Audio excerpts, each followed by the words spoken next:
When I stepped into the subway, the emptiness was impossible to ignore.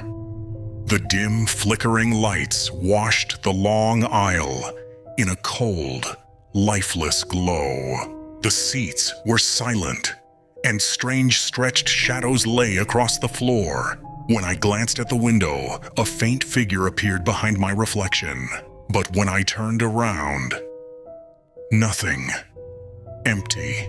Looking back at the glass, the figure seemed slightly closer. Each flicker of the lights made the shadows shift unnaturally. The display above me flashed, "Last train," weakly.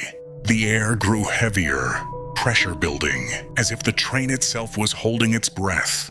Beyond the door window, only deep darkness. No footsteps, no movement, yet the reflection kept approaching. And in that moment, I understood. This empty car was not empty at all. The reflection in the window grew clearer with every second. At first, I thought it was my imagination, but the silhouette moved, and my chest tightened. The back of the subway was completely empty, yet the reflection insisted someone was standing behind me. Then I noticed its head bent unnaturally to the side, as if it had no bone structure at all. Each flicker of the lights brought it closer. Pressure marks appeared on the glass, curving strangely, as if something pressed from the inside of the reflection. This was no human shape. Its outline sharpened, yet remained disturbingly inhuman. My breathing grew uneven. The lights cut out, and the figure vanished. When they returned, it was staring directly at the camera. Then it leaned forward, pushing toward the glass, as if trying to break through. I could no longer deny it was real. The subway lights began flickering rapidly, and that's when I noticed something moving above me. When I looked up, I saw it, hanging between the ceiling panels. A dark, faceless creature with an elongated, unnatural body. Its long arms dangled toward the floor, almost touching it. The lights cut out, and in the darkness it vanished. But when they returned, it was closer. The creature moved without sound, gliding across the ceiling as if weightless. Its shadow twisted across the floor, stretching unnaturally. Then its arm slid through the ceiling panels, reaching downward. My breath caught in my chest.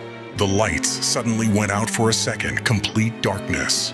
When they flickered back on, the creature was now directly above me. It was no longer in the reflection. It was in the same space as me. The subway suddenly shook and came to a complete stop. The car fell silent as dim lights flickered weakly above me. Thick fog slid in through the gaps of the doors, as if something outside was slowly approaching.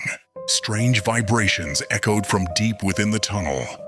Not mechanical, but alive. Through the door window, there was only darkness, deep and endless. Shadows stretched across the floor as the fog crawled forward.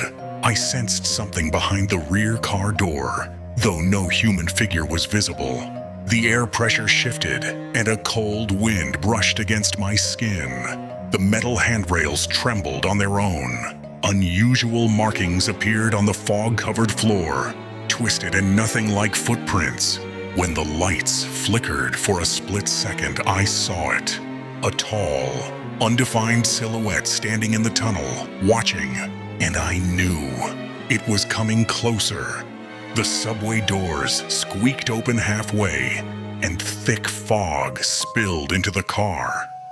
At first, nothing was visible, but as my eyes adjusted, a tall, shapeless silhouette appeared within the mist. It had no face, no features, yet it felt like it was staring straight at me. The red emergency light flickered, and for a split second the figure was much closer. My breath tightened. The camera slipped from my hand and hit the floor. From that low angle, I saw a long, fingerless shadow arm reaching toward the doorframe. A deep, distorted breathing echoed from the tunnel, growing louder.